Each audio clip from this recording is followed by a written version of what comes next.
2 நாளைக்கு முன்னாடி ஒரு நண்பர் வந்திருந்தார். வீட்டுக்கு வந்தவர் சொன்னார், சார் உங்ககிட்ட ஒரு டவுட் கேட்கறதுக்காக வந்திருக்கேன் அப்படின்னு. என்ன டவுட் கேளுங்க அப்படின்னு. இல்லை, நீங்கள் அன்னைக்கு புதுயுகம் டிவியில் காலையில் பேசுனீங்க, அதை கேட்டேன் அப்படின்னு. அதில் என்னங்க டவுட் அப்படின்னு. இல்லை, நீங்கள் இந்த ஃபாரஸ்ட் எல்லாம் கல்டிவேட் பண்ணலாம் அப்படின்னு சொன்னீங்கல்ல. ஆமாம் சொன்னேங்க. ஏதாவது ஸ்பேஸ் இருந்துச்சுன்னா அந்த ஸ்பேஸை எஃபெக்டிவாக அந்த இடத்துல 10 மடங்கு அளவுக்கு பயன் விளைவிக்கக்கூடிய ஃபாரஸ்ட்டை நம்ம டென்ஸாக க்ரோ பண்ண முடியும்னு சொன்னேன் அப்படின்னு ஒரு பெருமிதத்தோடு சொன்னேன். அவர் சொன்னார், இல்லை நான் ஃப்ளாட்டில் இருக்கேன் அப்படின்னாரு. சரிங்க, அப்போ நீங்கள் மேலே ஏதாவது தொட்டி கிட்டி வச்சு கூட நீங்கள் வளர்க்கலாமே அப்படின்னு.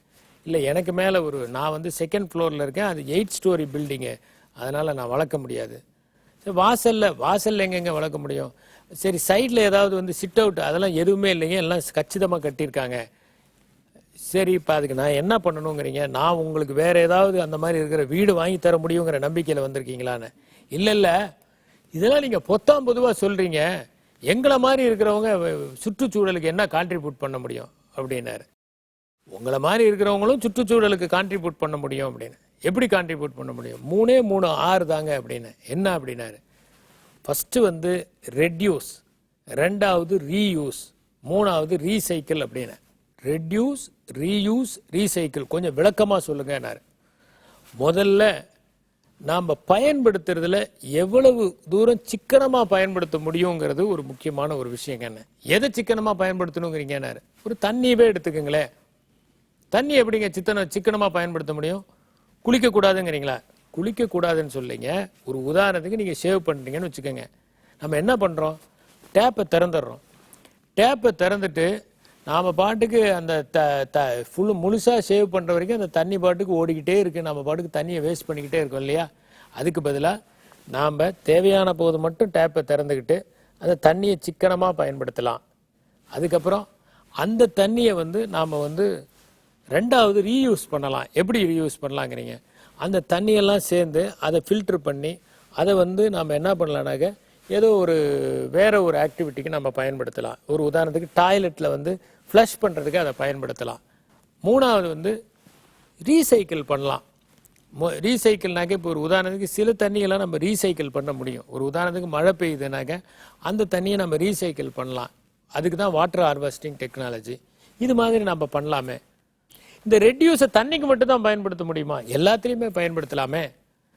எதெல்லாம் தேவையில்லையோ, எதெல்லாம் இயற்கையினுடைய மூலாதாரங்களுக்கு பயன் இல்லாமல் இருக்கோ அது எல்லாத்தையுமே நம்ம குறைக்கலாமே. உதாரணத்துக்கு ஒன்று சொல்கிறேன். நம்ம நிறைய பார்த்தீங்கன்னா கம்ப்யூட்டரில் ஒரு பக்கம் தான் பிரிண்ட் அவுட் எடுக்கிறாங்க. அந்த மாதிரி இன்னொரு பக்கம் பிரிண்ட் அவுட் எடுத்துட்டாலே நம்ம தேவையான பேப்பரை குறைச்சிட்றோம். சரி, இன்னொரு கட்டத்தில் பார்த்தீங்கன்னா அந்த மாதிரி எதெல்லாம் ஃபேர் காப்பி இல்லையோ அந்த பேப்பரில் மீதி இருக்கும் இல்லையா ஒரு பக்கம், அதை நம்ம பயன்படுத்தலாம். ரஃப்யூஸுக்கு எழுதுறதுக்கெலாம் பயன்படுத்தலாம். அது ஒரு விதமான உபயோகம் தானே. இது மூலம் நம்ம பேப்பரினுடைய செலவை குறைக்கலாம் இல்லையா?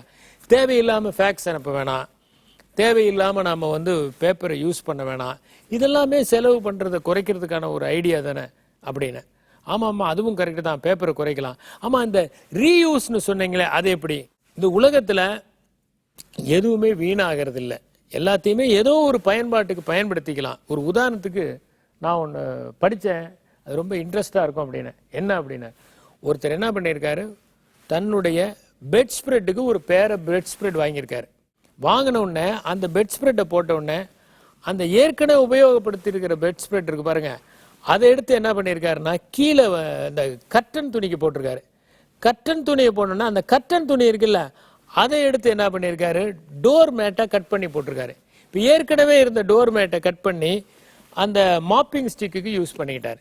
இந்த மாதிரி ஒன்றையே ரீயூஸ் பண்ண முடியும், 2வது ரீசைக்கிளும் பண்ண முடியும். இந்த மாதிரி நம்மால் ஆன அளவிற்கு நாம் இந்த சுற்றுச்சூழலுக்கு தொல்லை தராமல் வாழ்கிறது கூட ஒரு சேவை தான் அப்படின்னு சொன்னேன். அவர் சொன்னார், ரொம்ப மகிழ்ச்சி அப்படின்னு விடை பெற்றுட்டு போனார். இப்போ எது ஒன்றையும் செய்யும்போது நம்ம கொஞ்சம் பிரகனையோடு இருந்தால் போதும். இதில் எங்கேயாவது நம்ம சிக்கனப்படுத்த முடியுமா? ஏன்னா சிக்கனம் வேற, கஞ்சத்தனம் வேற. சிக்கனம் என்பது சமுதாயம் குறித்தது, கஞ்சத்தனம் என்பது சுயநலம் குறித்தது. சிக்கனம் என்பது சமூகத்திற்கும் நாட்டிற்கும் மிகவும் தேவை. தண்ணீரை சிக்கனமாக பயன்படுத்த வேண்டும், காகிதத்தை சிக்கனமாக பயன்படுத்த வேண்டும். இன்னும் சொல்ல போனா ட்ரிப் இரிகேஷன்ங்கிற ஒரு கான்செப்டே தண்ணீரை சிக்கனமா பயன்படுத்துறதுக்கு தான். அதனால் நம்மால் முடிந்த அளவிற்கு நாம் மூலாதாரங்கள் பாதிக்காதவாறு வாழ்க்கையை வாழத் தொடங்கினால் நாம் இயற்கையின் இனிமைக்கு பங்களித்தவர்களாக ஆவோம். நன்றி, வணக்கம்.